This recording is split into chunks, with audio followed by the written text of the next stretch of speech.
Tingnan nyo yung aking 10 transplant nung 5 months, 6 months na ata sila. Oh, may bulaklak na. Ito pula ito. Wala na yung bulaklak.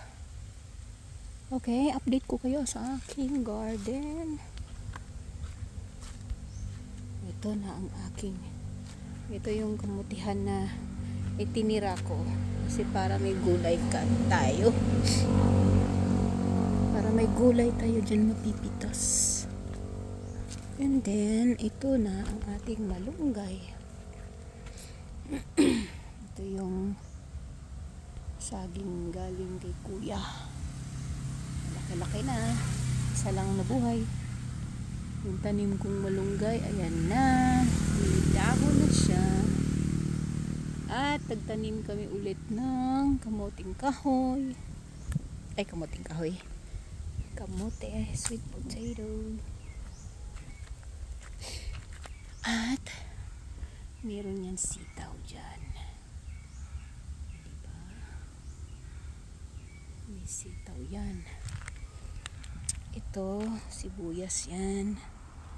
Tinakpan ko kasi para sure na mabuhay.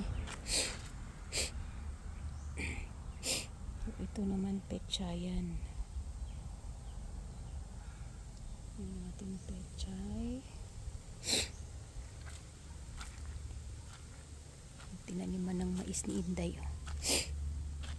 Sitaw yung sa gitna. Sana mabuhay, matuloy. Sayang kung di matuloy. Ito yung malunggay. Madami sila. Malunggay yan. Moringa. Pakaganda niyan sa katawan. Kailangan natin magtanim yan.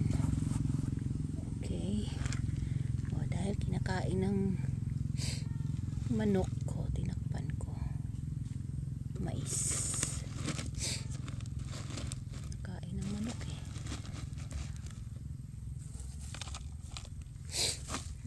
Manok ng ating kapitbahay. Ayan. Sana mabuhay yan sila. Oh, diba? Ayan, meron naman siyang singawan dito sa baba.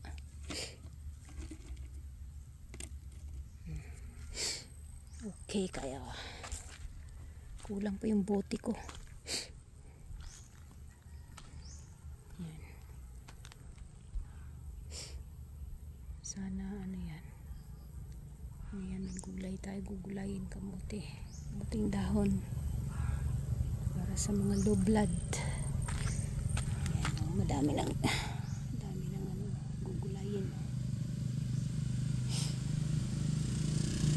1 week ko lang yan na hindi pa na ano, cut mo lang ng ganito. Ayan, kakainin. Pwede yan ano, kinilaw, lagyan ng maraming kamatis, bawang, luya. Hiwain mo ng maliliit yung luya. Ayan yung saging ni kuya, malaki na. Yan lang ang nabuhay. Hindi kinaya ng sobrang init. Ayan, at least malaki na siya. Dadami yan. Meron pa na akong tinanim doon. Saging. Yung papaya ng lalaki. Hayaan ko lang yan dyan. Ay, ang galing. Kinat dito. Pinutol. Si Biko siguro nagputol yan. Nagputol ba si Biko dito? Or sila ang nagputol? Sila siguro nagputol. Ito yung sabi. Hindi na bubuhayan dito ng ano eh. Dito ako nagtanim ng kangkong. Tapos tinaniman ko ng pechay. Hindi siya nabubuhayan dito. Kahit maganda yung ano. Si matapang ata itong dahon nitong ano. Saging na lang. Tapos meron pa dito saging. Latundan. Lakatan. Hindi yan lakatan. basta yung ano yan, masasaing. Yung nailalaga na saging, ang tawag doon. Ayan yun. Okay. So, yan yung update ng ating tanim. Ating mga tanglad. Ating sili, malaki na. Kasi tangkad ko na yung sili. So, yan na. Gamot sa ubo. Gulay. O ano-ano na lang. Yung kinalat ng ano ito. Kinalat